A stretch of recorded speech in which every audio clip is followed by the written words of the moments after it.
what we see is that the economy is really hit by climate change, so it will also impact banks. Therefore, at the European Central Bank, we take climate change seriously, and we also implement it seriously into our supervisory actions. And we expect banks to do the same. 2.5 years ago, we published our supervisory expectations. What do we expect banks to do to prudently manage these risks?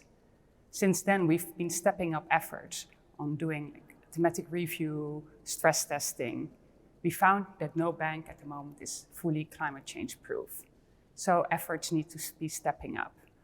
Therefore, we set intermediate milestones to be fully compliant by all our supervisory expectations by 2024. What does that mean? That means we ask banks to set up their strategy, to have their governance in place, to really have the information flows going, risk management, and also be transparent about the risk they have. So we're stepping up, and we're expecting banks to do the same.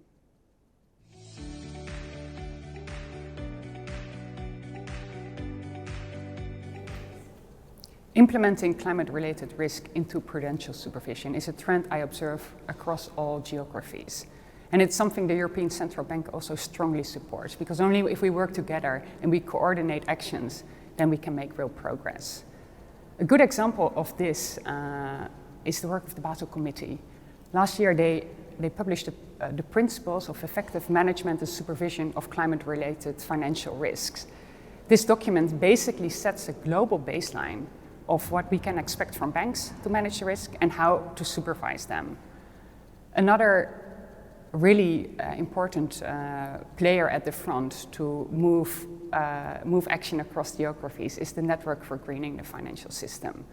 So with 125 members around the globe, they've really helped by sharing knowledge, sharing best practices, to learn from peers to move forward addressing climate-related risk in the work. But we can't do this without a proper data and disclosures from banks, but also from companies. And then, therefore, I'm really pleased to see that also at that front, we're moving from the voluntary to the mandatory disclosures. The International Sustainability Standards Board is doing great work on setting these standards. Also for climate, you see it at the European front. All these requirements are likely to enter into force soon, probably already in the next year. So to sum up, I see across geographies, I think everyone is stepping up.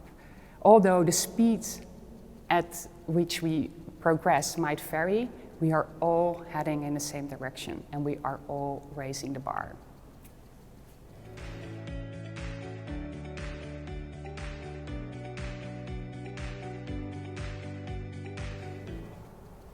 We see that still progress is needed. In our thematic review that we executed last year, we found that none bank is meeting all our supervisory expectations.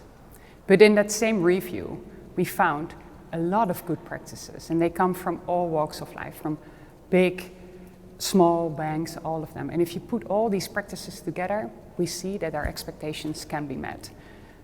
This guide on good practices, we published it, so I think this is a very good document to consult to see what can you do, but I want to highlight a few if you really, really want to get started.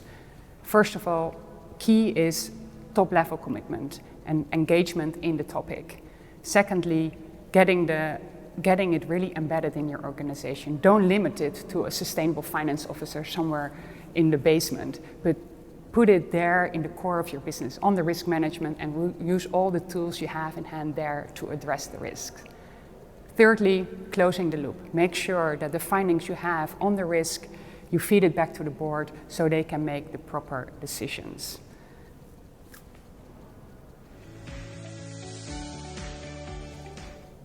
Climate change is already impacting our planet, impacting our economy.